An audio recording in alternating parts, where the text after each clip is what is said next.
Welcome back to the final round of the MAI Bangkok Business Challenge 2015 at Sassin. We're now on to our fifth team out of the 6 teams today to present the final. Please give us a warm welcome to all the way from the United States of America, Team UMA BioSeed from Cornell University. So let me remind the team, you have 30 minutes. After 5 minutes, the judges will allow to ask questions. You have 3 time notifications, right? One at the 5 minutes to allow for the fully interactive to start. And then 2 time warnings, 3 minutes and 1 minute before the end. These are the ladies in front here. So keep an eye on the timers there. Okay. Are you ready? Yes. Yeah? Yes. Okay, please make sure you speak closely to the mic. Absolutely. Okay. All right? Okay, great. Yep. Can everyone hear me all right? Yep. Great. Okay. So we start the clock as soon as you begin. Good luck. Sawadee krab. Good morning, everyone. On behalf of UMA BioSeed, I'm proud to introduce the team. My name is Brennan Duty. I'm the CEO. And I'm joined by Stefan Korji, who is the inventor of the technology, Marga Wu, who is our VP of Operations, Abhijit Bey, who is our Business Development VP, and Chris, who is our CFO. And I'm here to tell you about the slogan of our company, "Every seed deserves a chance," and why that drives our passion to develop UMA BioSeed. And I'm going to tell you this story through the eyes of Paulo. Now, when I was living in Brazil for the 6 years before I started my MBA, I was working with sustainable agriculture. And I met Paulo in the north of Brazil, and he introduced me to his 2 children that he said he would hope would go to college for the first time in their family. And in Paulo's case, it's absolutely true, that behind every good man is an even better woman. And Neuza, his wife, is warm and caring, just a little bit sassy too.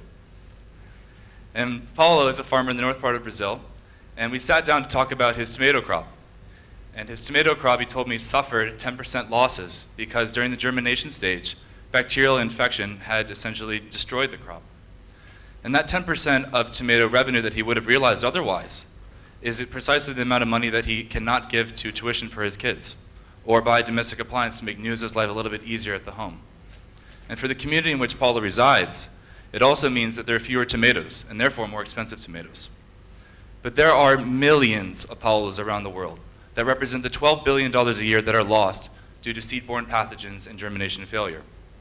And because all of that food represents food that wasn't produced, it means that society as a whole is less food secure. So it's not just Paulo's problem, it's our problem.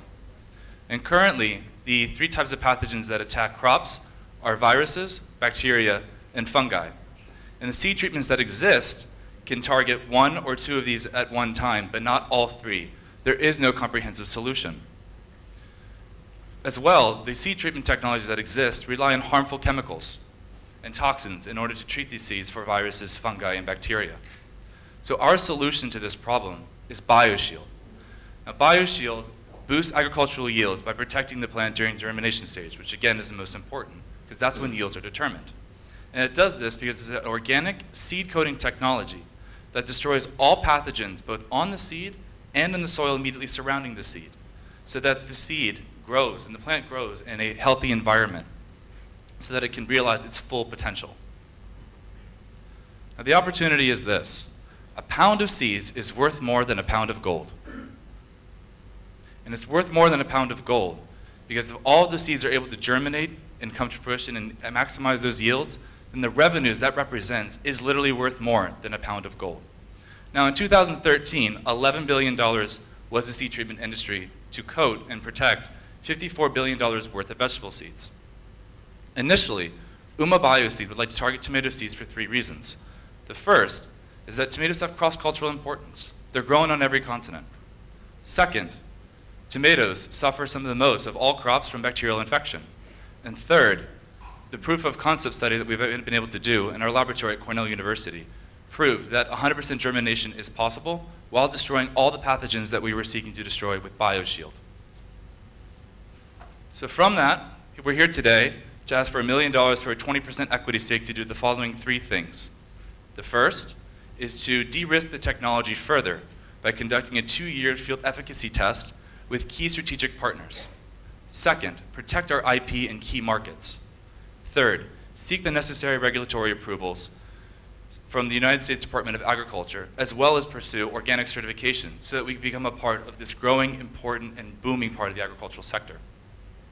Now with that, I would like to open up to the judges to see if you have any questions. And if not, it would be a pleasure for Margot to explain our operations and exactly what we would do with the $1 million that we're seeking. Thank you. All right. So, BioSeed will be a seed treatment service provider for seed companies. This includes giants like Bayer Crop Science and Cicada Seed America, two companies that have already signed letters of intent to partner with us in efficacy testing. Not only do these companies have a deeply vested interest in increasing yields of tomato seeds, but they truly understand the dramatic negative impacts that seed-borne pathogens have on the vegetable seed market today.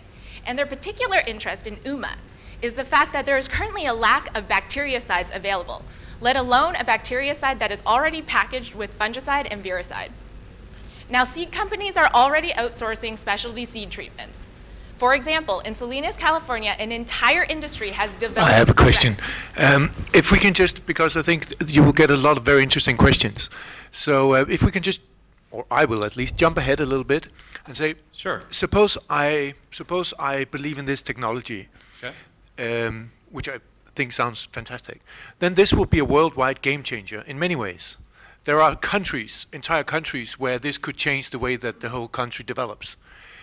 So my questions are, based on that, how can you convince me, because obviously we don't meet worldwide game changers very often, right. How can you convince me that this could really be the one?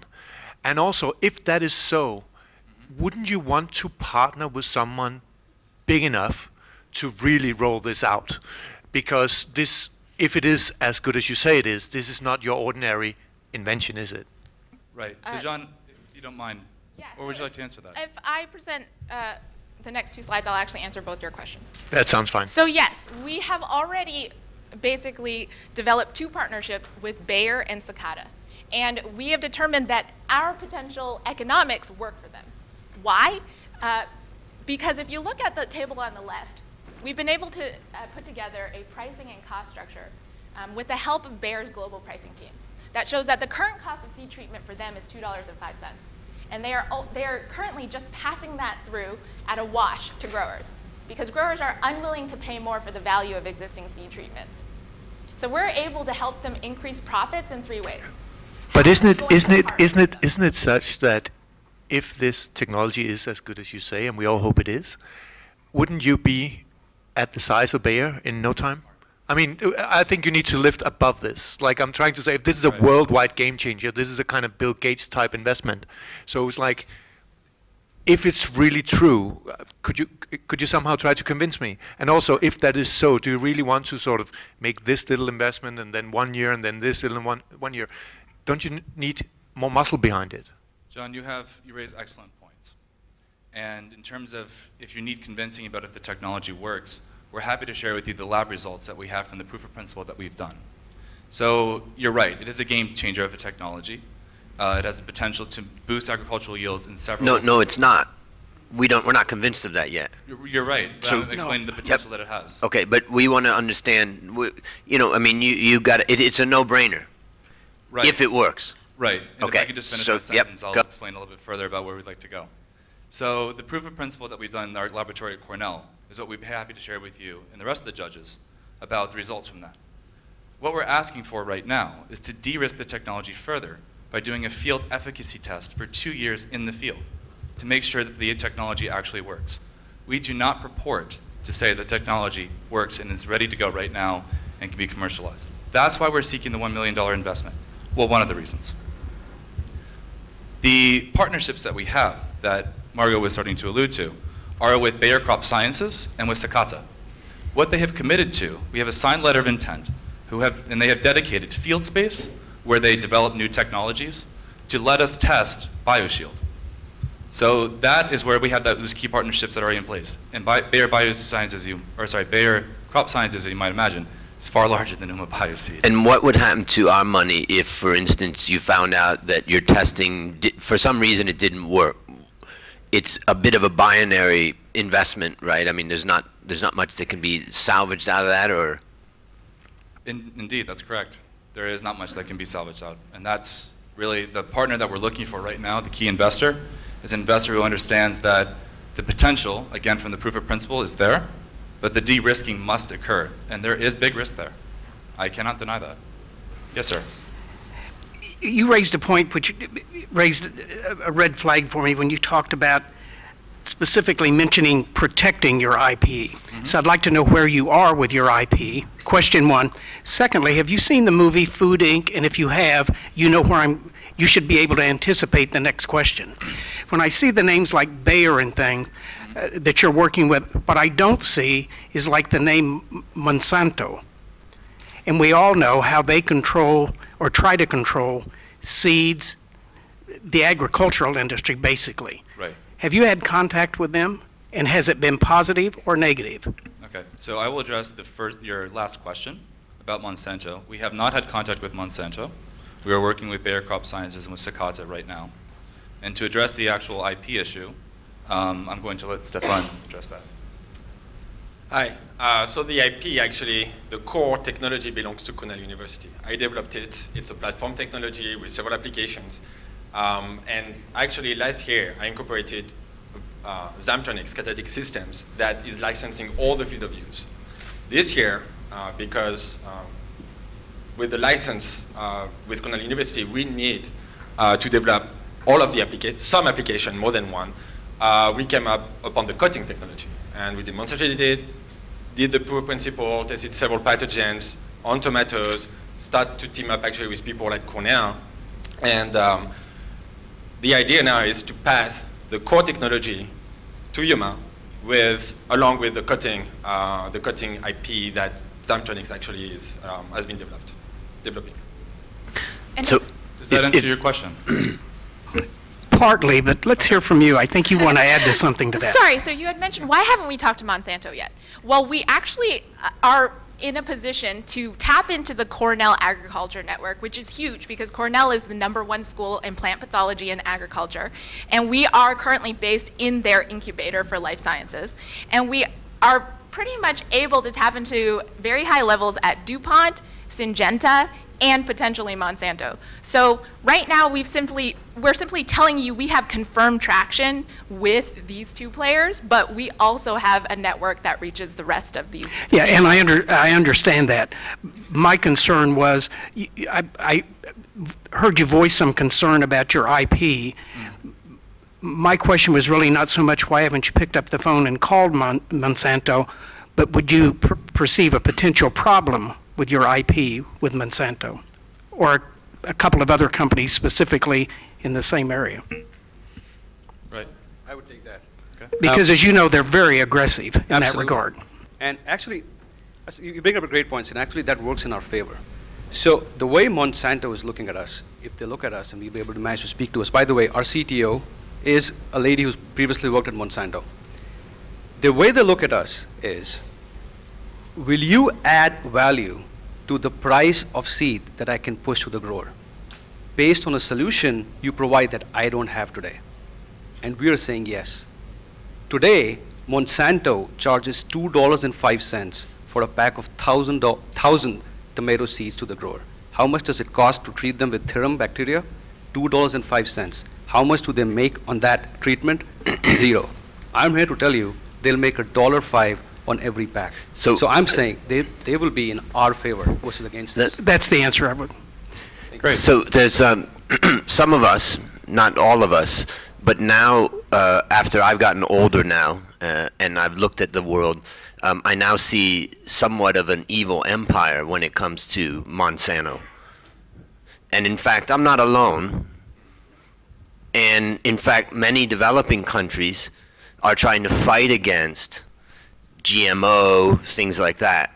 So the one thing I would have to be, if I was to consider investing in this, I would want to understand how you feel ethically to make sure that this doesn't get into the wrong application or the wrong hands, and basically the farmer ends up being taken advantage of and held ransom, which is what Monsanto does to farmers.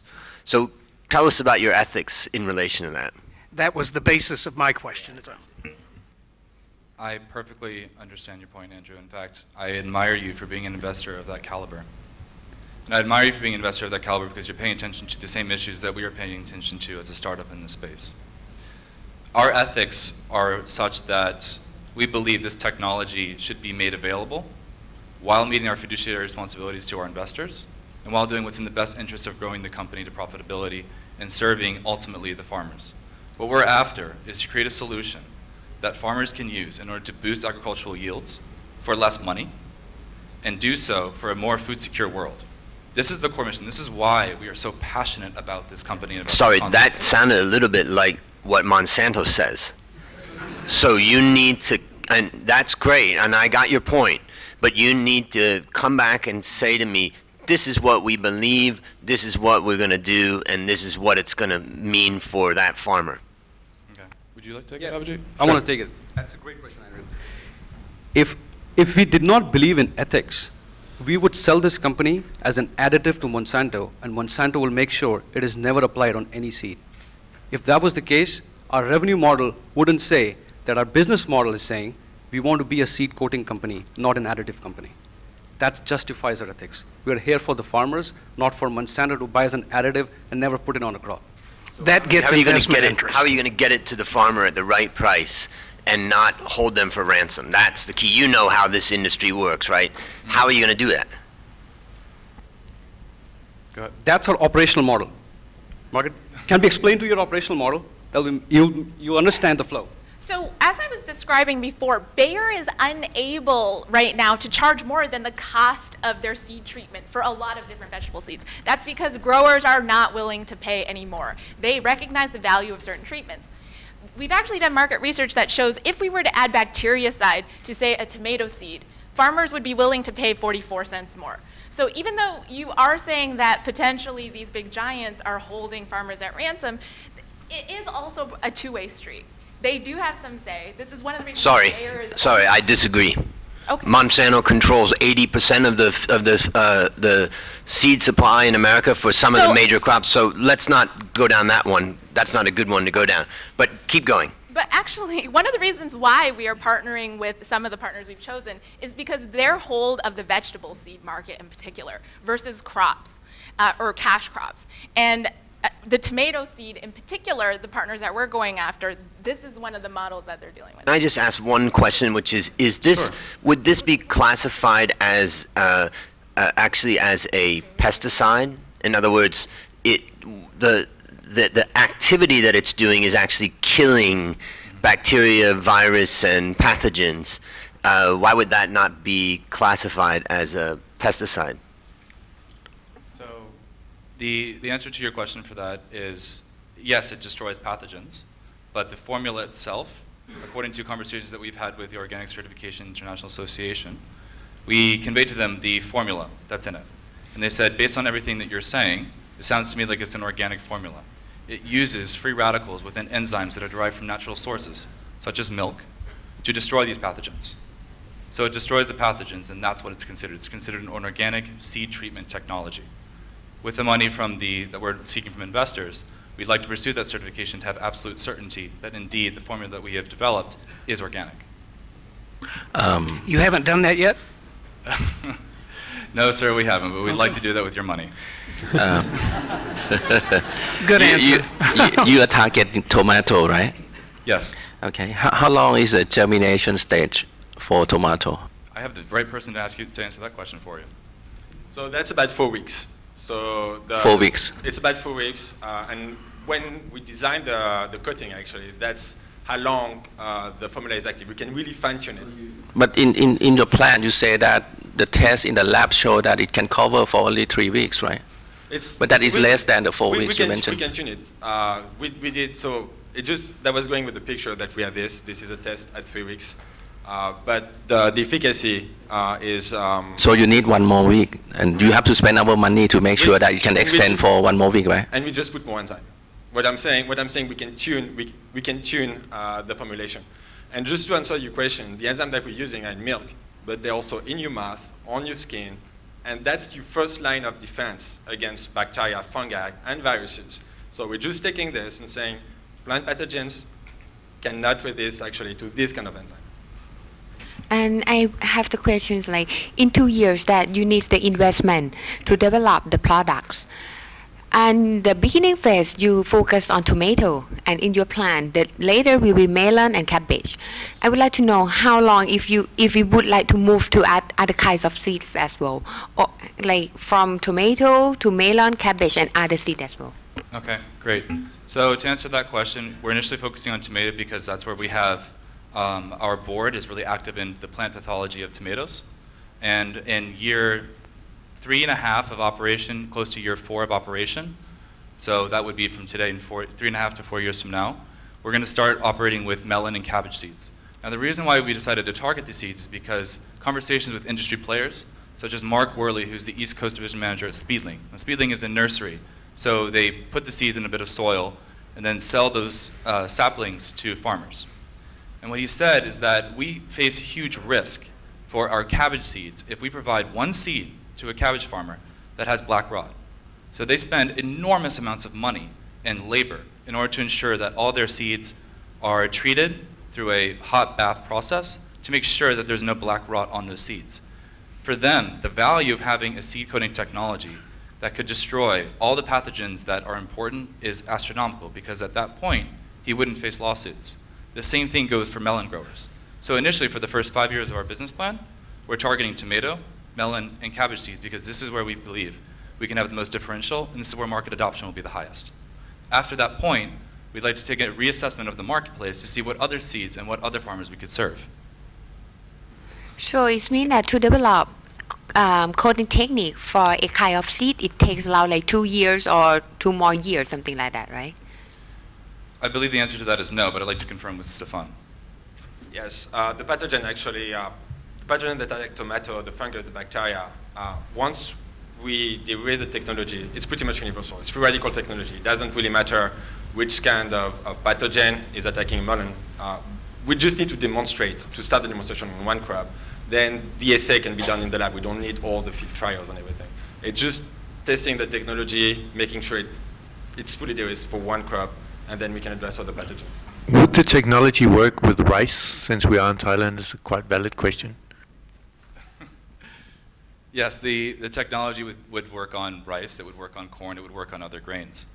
The reason why we're initially targeting vegetable crops is because it's a high margin cash crop. And that means that if you lose a tomato versus if you lose a corn stalk, the loss to the farmer is much greater. So that's why we're targeting vegetable seeds. Initially, in order to solve some of the biggest problems that agriculture faces, would we be interested in applying this technology to grain? Absolutely. And that's something that we'd like to investigate a few years down the road. I note $30 million in royalty to Cornell. Tell me briefly, that you are allowed to, about other financial contingencies related to Cornell in your relationship with them. Could you be more specific exactly about what the question you're asking? How deep is Cornell's finger in the operation? Okay. That's a great question, right? Sure, go ahead.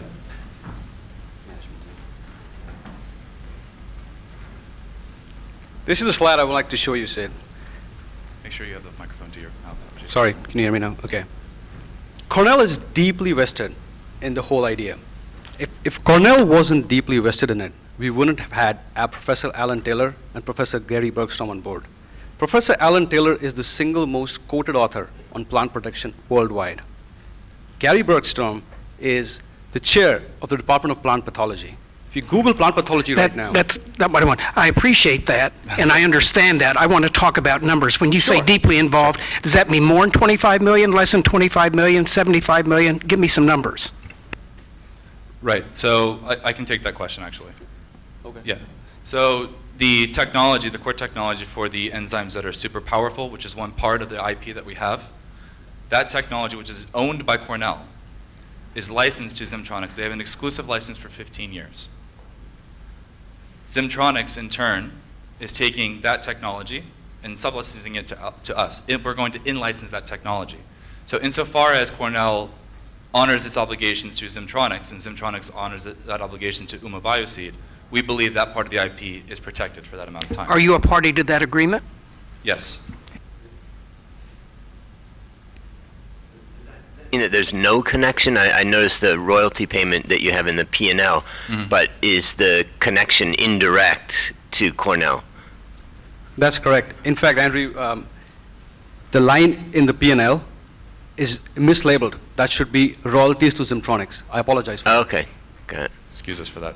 I do have my finger. Well, you got to make money. Oh, he's got investors, right? He's got to make some money. Are there any questions that we can answer in terms of the business model or anything that you gentlemen and ladies would like to dive into further, or how can we answer your questions? I'll be interested in, when we spoke about big players, and let's avoid Monsanto for a while. Great. If you take someone like Bayer, for example, so they would have an interest, according to your material, according to the written material, in working with you. Now, these are massive players. They have interest that goes in all directions and different departments and stuff.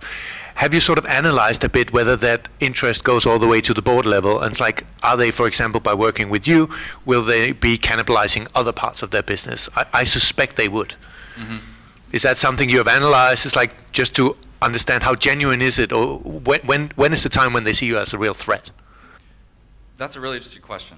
And if you look at what's happened to other seed coding technology companies before us, generally how it is, it's this interesting dynamic whereby these technologies or these companies partner with these larger agricultural giants, whereby the agricultural giants know that the technology that this seed coding company has is novel and is innovative and therefore could threaten their bottom line.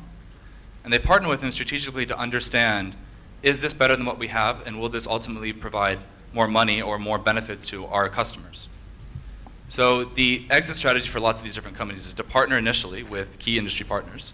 And if the technology is great, then these companies end up buying these startups. And so from a technology perspective, in terms of it will cannibalize or not, they make those decisions when they enter into talks about acquisition. And so yes, to a certain extent, would it cannibalize their business? Yes, it's true.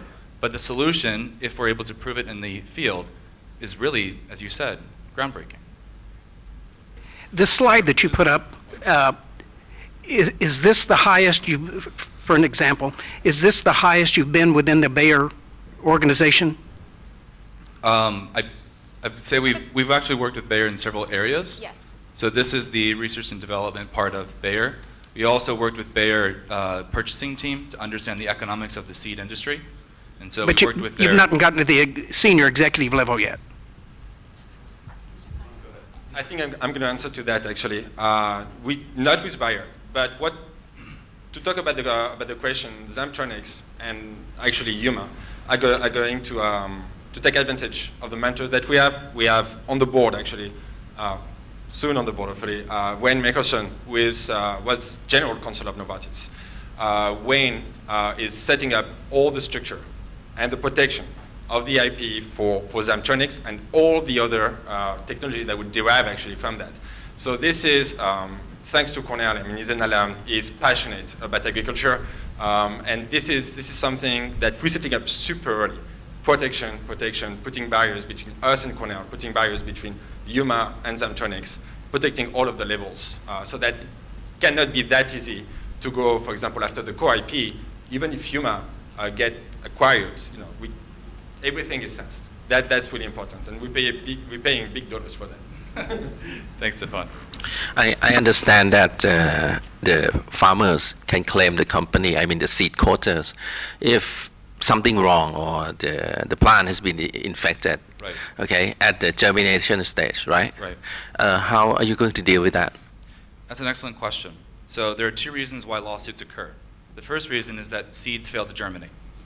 The second reason is because there are seed-borne pathogens that are present on the seed and therefore infect the entire field. So there's two reasons. The first one, we make no guarantees about the seed because we're not a seed producer and that's not our business. Our business is the seed coating business. And so from that perspective, our service model, our business model, is to be a seed coating technology company whereby Bayer Crop Sciences will sell the seed that we have coated to the farmer. So as they are the ultimate last point of sale to the farmer or to the other buyers, they're the ones who assume that responsibility. Now the reason why they're okay with this in terms of our conversations with them is because we're doing the field efficacy test with them. This is why they're comfortable with us. But it's an excellent question. Wouldn't they claim you if that case happened? Our model is such that where it's a white label. So we take the seeds, we coat them, and then Bayer Crop Science will sell it under their name. That's how they prefer it to do, actually. And that's how it's done in the industry today. We just have a couple minutes left, and I'd like to understand if I want to put in that million now, you've got 1 minute to tell me, what do I get out of that? I'm not getting dividends right away. Am I we're gonna sell this thing? What are we gonna do? You're getting $5 million in 5 years, 5x ROI. How is it coming to me? By dividend? You want it by dividend? No. No. Well, how does it coming to me? It's coming. The exit, if assuming the technology works, etc., with this field efficacy test, what happens in the seed coating industry is that Bayer Crop Sciences would purchase us outright, and based upon the other exits from these companies that we've documented in our slide, the multiple is between 5x to 8x. So if you put in $1 million today, within a 5-year time period, if all goes well, you'll get between $5 million to $8 million back in cash. And that's based upon about a $7 million net profit projection in year 5 or something like that, I think? Yes. Okay. All right. Thank you. So, Abhijit, would you like to provide a closing remark? Absolutely. I don't know how much time I have, but thank you. That's it. Thank you very much. Thank you, Uma BioSeed from Cornell. So another short break, and we'll come back with the last team, which is all the way from Australia, Third Step Enterprise from นั่นคือการนำเสนอแผนธุรกิจทีมที่ 5 ประจำวันนี้นะครับเหลืออีกเพียงแค่1ทีมเท่านั้นนะครับทีมที่ 5 นี้มีชื่อว่า UMA BioSeed นะครับจากมหาวิทยาลัย Cornell University จากประเทศสหรัฐอเมริกาปีนี้ทีมจากสหรัฐอเมริกาติดเข้ารอบชิงชนะเลิศใน3ทีมเลยนะฮะถือว่าเป็นตัวเลขที่ไม่ธรรมดาแต่เท่าที่ฟังดู business model มันจริงๆคล้ายๆกับทีมของสารสินหรือเปล่าครับคล้ายนิดนึงค่ะในแง่ที่ว่ามันเป็นสารที่ธรรมชาติหมดเลยนะคะแล้วก็อันนี้ออร์แกนิกด้วยซ้ำอย่างสารสินเนี่ยเขาขายผมเข้าใจว่าน่าจะเป็นตัวสเปรย์ที่จะไปช่วยทำให้ผลไม้เนี่ยดูยังสดอยู่ผลไม้ที่ปอกแล้วหั่นแล้วใช่แต่อย่างกรณีนี้เนี่ยทีมนี้เนี่ยเขาขายอะไรครับอันนี้เป็นอาจจะเป็นสเปรย์เหมือนกันก็ได้แต่ว่า แต่ว่าสำหรับเมล็ดพันธุ์ค่ะแล้วเขาอยากเริ่มที่เมล็ดพันธุ์ของมะเขือเทศเขาให้เหตุผลไหมครับค่ะเพราะว่าเขามีผู้เชี่ยวชาญที่ Cornell คือนี่เป็นทีมที่เป็น Cornell จริงๆเลยนะคะเป็น core Cornell จริงๆซึ่งเขามีชื่อเสียงอยู่แล้วในเรื่องของการเกษตรใช่ค่ะในเรื่องการวิจัยทางด้านวิทยาศาสตร์เนี่ย Cornell เก่งหลายด้านมากนะคะแล้วก็ business ทีมนี้ก็เก่งด้วยนะคะแล้วก็มีอาจารย์มี director back up เยอะมากเลยแล้วก็ทีมนี้ก็อธิบายแต่ละประเด็นได้ค่อนข้างดีให้กรรมการฟังนะคะแต่ว่าก็คือสารเนี่ยก็คือทำให้เมล็ดพันธุ์เนี่ยลดปัญหาเรื่องแบคทีเรียนะคะซึ่งปีหนึ่งเนี่ยบริษัทต่างๆที่ทำเมล็ดพันธุ์เนี่ยจะสูญเสียไปเป็นล้านเหรียญเลยเยอะมากซึ่งนี้เป็นโซลูชันที่ดีมากเลยค่ะแต่เขาก็ต้องมีค่าบริการเมื่อเปรียบเทียบกับส่วนที่จะสูญเสียถือว่าคุ้มไหมครับเท่าที่ประเมินดูแพรว่าน่าจะคุ้มนะคะเพราะว่ามันตะกี้แพรลืมดูว่ามันกี่เปอร์เซ็นต์แต่ว่าคือมันช่วยได้เยอะแล้วตะกี้นี้ทางกรรมการก็บอกว่านี่ ground breaking เลยคือหมายความว่ามันจะเปลี่ยนทุกอย่างไปในอุตสาหกรรมใช่ในอุตสาหกรรมการผลิตพืชอะไรอย่างเงี้ยค่ะเยอะมากเลยเขาบอกว่าถ้าเป็นอย่างนี้ได้จริงตามนี้จริงเขาก็อยากจะลงทุนแล้วเท่าที่ดูหลักฐานหรือสิ่งที่เขาพยายามจะนำเสนอเนี่ยเราเชื่อเขาได้ไหมครับว่าเขาทำได้จริงเทคโนโลยีนี้ค่ะคือเขาก็ไปคุยกับทาง Bayer นะคะแล้วก็อีกบริษัทหนึ่งสกัตะซึ่งก็ค่อนข้างใหญ่ที่อเมริกานะคะแล้วก็ทางกรรมการก็ถามเหมือนกันว่าคุณไปคุยกับคนระดับไหนที่ในบริษัท Bayer เขาก็ไปคุยกับทาง Assurance นะคะแล้วก็ไปคุยกับทางการซื้อใช่ไหมคะแล้วเขาก็บอกว่ามันเป็นไปได้สูงค่ะซึ่งอันนี้เขาก็ได้ความมั่นใจมาระดับหนึ่งค่ะครับแต่เขาก็ใช้ระยะเวลาในการเทสหรือว่าในการที่จะขยับขยายไปเมล็ดพันธุ์อื่นๆพอสมควรเหมือนกันเท่าที่ผมฟังไม่ผิดเมื่อสักครู่นี้อาจจะสักประมาณ2 ปีใช่ค่ะอย่างนี้มันระยะเวลามันจะนานมากพอที่จะทำให้รายใหญ่นั้นกระโดดจัมป์อินเข้ามาในมาร์เก็ตนี้ไหมฮะมาทำแทนเราใช่ไหมคะค่ะเพราะว่าอันนี้มันแล้วแต่เทคโนโลยีมากกว่าซึ่งอันนี้แพทก็สงสัยเองเหมือนกันว่าแล้วทำไมบริษัทที่เขาคุ้นเคยกับเมล็ดพันธุ์อยู่แล้วทำไมก็ถึงไม่ทำสารนี้ขึ้นมาเองตั้งนานแล้วทำไมต้องรอทาง Cornell ด้วยแต่ว่าอันนี้ก็อาจจะเป็น expertise หรือเป็น intellectual property ที่มันก็เกิดขึ้นได้ทุกที่นะคะอาจจะเป็นอะไรที่ทางไทยเราทำเองได้ด้วยก็ได้แต่ว่าก็คือเขาก็คือเป็นคนแรกที่คิดขึ้นมาแล้วเขาก็มีสิทธิ์ที่จะเป็นคนแรกที่จะ จะขายเทคโนโลยีนี้ซึ่งจริงๆแล้วพอมาฟังตอนหลังๆเนี่ยเหมือนกับเขาก็ต้องการจะถูกซื้อไปโดยบริษัทใหญ่เหมือนกันนะคะแล้วก็ตะกี้กรรมการก็ถามว่าแล้วอินเวสเตอร์ผู้ลงทุนเนี่ยจะได้เงินตอนไหนเขาก็เป็นดิวิเดนหรือเปล่าบอกไม่ได้เขาก็บอกว่าคือต้อง exit ด้วยการขายกิจ ใช่ การต้องได้ acquisition ถึงจะได้ return โอ้ ค่ะ อย่างนี้เป็นความเสี่ยงมากเกินไปไหมครับสำหรับนักลงทุนเพราะว่าถ้าเขา convince เรื่อง buyer เรื่องสาขาได้เพราะว่ายังไงก็ต้องมี acquisition อยู่แล้วค่ะเพราะว่าบริษัทใหญ่ๆพวกนี้เขาไม่ยอมให้มีบริษัทเล็กๆที่แบบประมาณเท่าไหร่เอง20 ล้านเหรียญนี่แบบว่าเดินอยู่แล้วก็ทำขายเทคโนโลยีให้ทุกคนในโลกเพราะว่าเป็นไปไม่ได้เขาก็ต้องอยากจะซื้ออยู่แล้วซึ่งแปลว่ามันก็เป็น exit strategy ที่ถูกต้องแล้วเหมือนกันค่ะ